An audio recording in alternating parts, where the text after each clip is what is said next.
Everybody, your boy Tony for Cali once again, back again. And heard some noises over there. I don't know what's going on. Anyway, your boy Tony for Cali, Bro Building Thursday. We're back again. This is Bro Building Thursday. And Bro Building EC, okay? Electronic camera building, okay? Electronic camera building, okay? Cameras that run off of batteries, power supplies, whatever. We're bringing them back to life. And that's what today is about. Bro Building Thursday, Bro Building EC Thursday, okay, on a budget. So taking something that you might already have around your own house, old camcorders, whatever it may be, and you want to bring it back to life, this is what this is all about. So right now I'm going to show you one of my big old school cameras here. Look how big the case is. Okay, this is how big the case is. And oh man, I dropped my door on the ground here. That's okay. It should be dry. Okay. This is a Super VHS Panasonic camcorder. You see it? If you can see the name. Okay. It's heavy. I don't know how much this thing weighs. Now, I'm going to tell you the story behind this. This camera came out in the 1990s. Probably like it's kind of hard to say what year. Probably like 1999, 1998. Somewhere around there, 1998, 1997. I've had so far, I think I had 6 of these cameras. My first one that I got was in Las Vegas back in, when I first got out to Las Vegas. So I probably got it around 2003, okay? 2003, 2004. And I remember buying this camera from somebody used. It was probably Craigslist back then, okay? It was Craigslist, and I think I bought it for $700. Yeah, I remember buying it for $700. And what I did, I told the guy, I said, "Yep, I'll give you." He wanted $1,000 or something for it. I said, "You know, I'll give you $700." And I just started working at Mandalay Bay. And I told the guy, I said, "You know what? I just started working." I said, "I'll give you $700." Made the deal with the guy. He said, "Yeah." I said, "But I'll give you." I think I gave him $500 at the time. I gave him $500 or half, maybe $300. So I'll give you $300. I'm keeping the camera, and you come back in 2 weeks, and I'll give you the rest. That's how I did it. That's how I used to do it, make a lot of deals back in the day. Didn't have all the money. You make a deal with them on a certain price, and then you break them down and say, "Hey, 2 weeks from now when I get paid, you'll get the other half." Sometimes I let them keep the product. Sometimes I take the product. So I took the product at that particular time. He didn't want to drag it all back because he gave me the tripod and all the stuff. It was a lot of stuff. And set it all up at my house. I was living at the apartments right behind MGM. I forgot the name of them. I think what was the name of those apartments? Right behind the MGM. And I remember setting it up, and that was my baby. And I used to take it around and try to do videos and stuff. And every time I take it out to the strip and things like that, you know, it wasn't good because it's a professional-looking camera, of course, and you got to have a permit and things like that if you're going to shoot on the strip with professional cameras and all that kind of stuff. You can shoot all day with your cell phone, which is going to be better quality, but when you bring out a professional camera, you have to have permits. And I would get stopped by security every time I took it out, and I was like, you know what? You know, I just used it for different events. That's when I met Richard T later on, and I started using this camera for the Richard T events. Anyway, we don't get into the camera, but I wanted to give you that backstory. This camera has sentimental value. And the one that I originally had in Las Vegas, I don't have it anymore. I lost it. I think I lost it in storage, or I can't even remember. I think I lost it in storage. Yeah, I did, because I had a storage with a lot of cameras back in that day, and I ended up losing my storage. And it was a long story. So watch some of my earlier videos, and you'll see what happened. But I regained it. So we got a new one here. We got a new one, and I got this. I probably had this one for probably about 2 years now. I really haven't done anything with it, but we're gonna open it up. Let you take a look at it. Let me set it down here on the ground here. It's probably a little dusty, but it's got the tripod plate. Dang. I dropped my camera plate. This thing is heavy. Sorry about that. Sorry about the noise. And it's just looking at it a little bit. This is what it looks like. And I want to show this is because this is a Super VHS camera.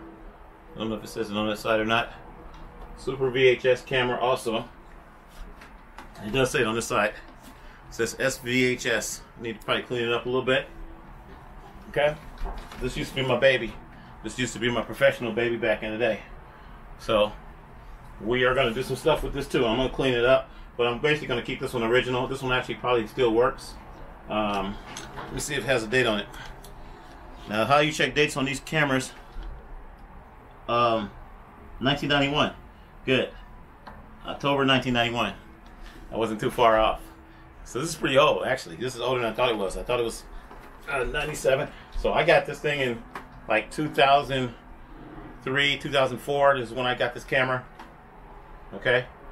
And just started working at Mandalay Bay. Maybe I think it was probably 2003 when I got it. I was so happy with it.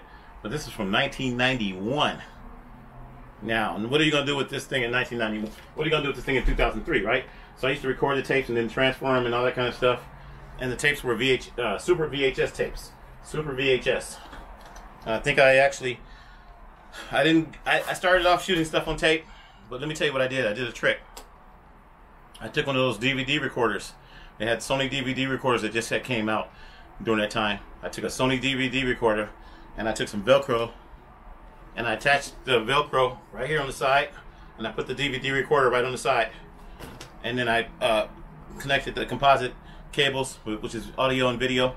I connected those cables into the DVD recorder, and you just hit the DVD recorder, put the DVD in, and record on the DVD. So I found a way to bypass that whole system, so I wouldn't have to use VHS tapes. Now, of course, the quality is not going to be as good as the Super VHS from the actual camera head. Maybe, I don't know, but it worked. That's how I used to record my stuff. Record on DVD and then transfer it later on from DVD back to VHS. Now, when you get these cameras, this one has everything complete too.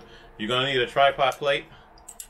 This is a tripod plate, and these were very expensive when these cameras came out. You're looking at probably $200 or $300 just for this. It's a tripod plate, universal. You got these. You can adjust it on your tripod where you want to adjust it. Tighten it down. It's pretty good.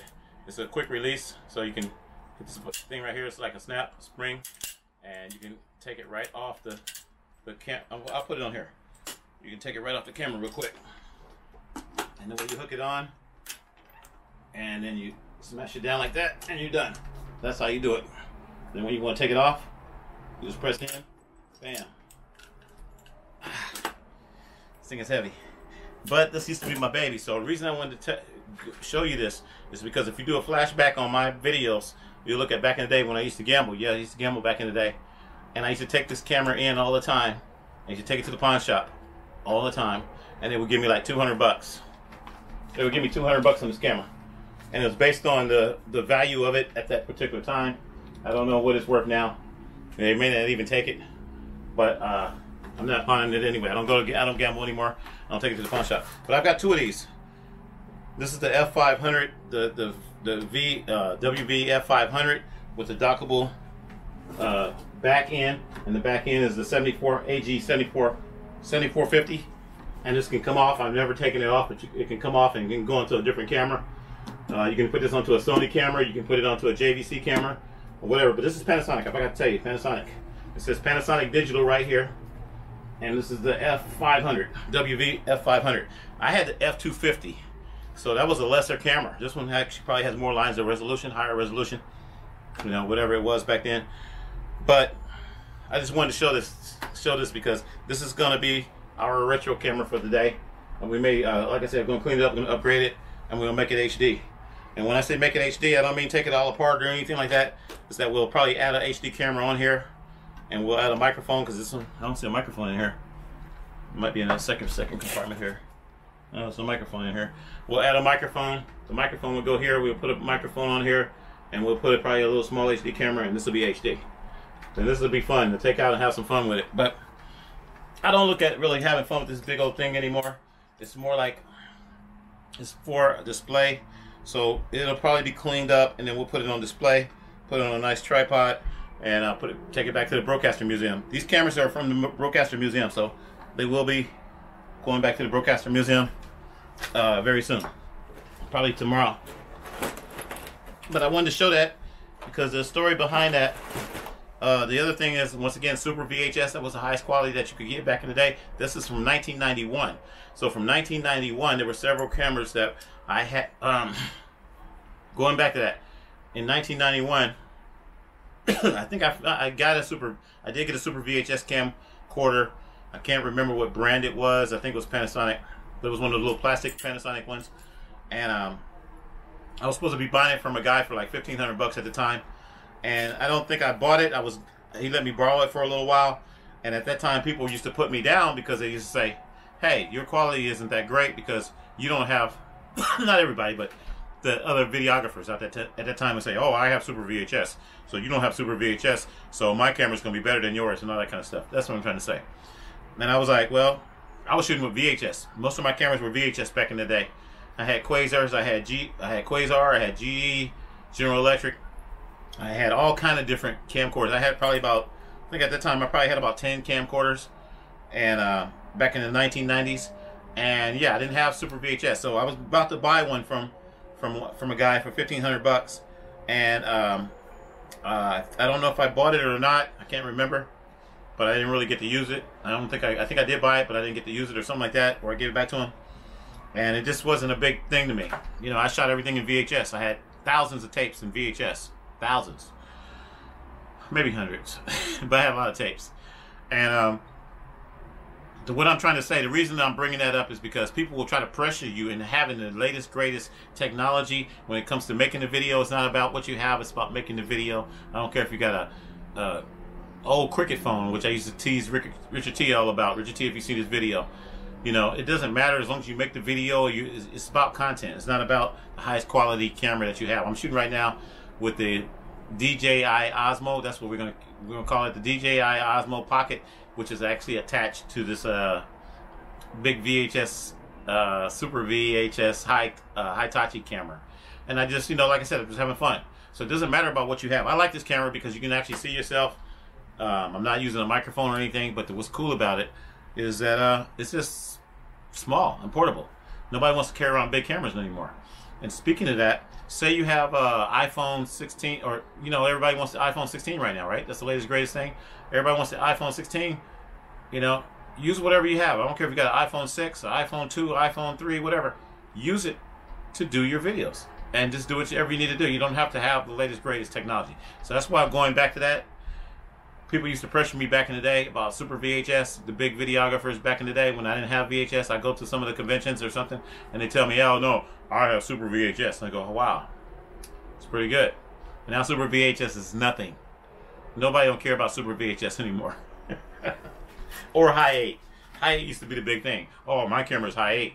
I used to go, "Wow, that's like a $4,000 or $5,000 camera. Wow, I can't afford that." When I was running around with my little Quasar camera, my little Quasar camera for $1,500, that I was making payments on it, that was really overpriced, was probably like a $500 camera that they marked up, and I'm paying $1,500 for it, making payments on a Quasar camera. They had Quasar, they had Sears, they had GE, JCPenney. Everybody made camcorders back in that day. So it's not about what you have. That's all I want to say. It's not about what you have. Now, I'm gonna pack this thing back up. I'm not gonna unbox all the goodies in here. It does have some cool stuff in here. It has a sync generator on the back of here and all kinds of stuff. This is the panel of the sync generator, whatever. Time-based corrector, generator, time code generator, reader. A lot of stuff. I actually have the manual for it. I got the manual. People like to see the manuals when you do these unboxing videos and stuff. And I'm not unboxing the rest of this stuff. But it's got the strap in here, so I can strap it and carry it around like a backpack or something on the side of me or whatever. But I just wanted to kind of show you guys this because this camera has a lot of sentimental value. It may not have a lot of monetary value or whatever, but it has sentimental value. And the case is real big too, so you can actually sit on the case. You can take it out and you can sit on it and use it as a chair or something. Whatever. Okay, look at my panel. I dropped it down here. It didn't look like it got messed up or anything. We're going to paint it in a minute. We're going to finish painting it so we can do part 2. So just bear with me. I need to paint the door. And I just wanted to show now, you saw that camera. I'm going to bring up my favorite one again, once again. This is the baby right here, the Digital S. This came out in '97. Okay? This came out in '97, so this was later, of course. And it wasn't Super VHS, it was Digital S. Digital S, okay? That's the big difference. Digital S. Digital S versus Super S. When they say S video, they mean it's called Super VHS. Super VHS, that's what that means. So they would call it Super VHS because it had a higher quality, and I guess it was equivalent to High 8. Those were the big baby cameras back then that I did not have. And I just dropped this thing again. Come on. No, I dropped my plate. I didn't put the plate back in.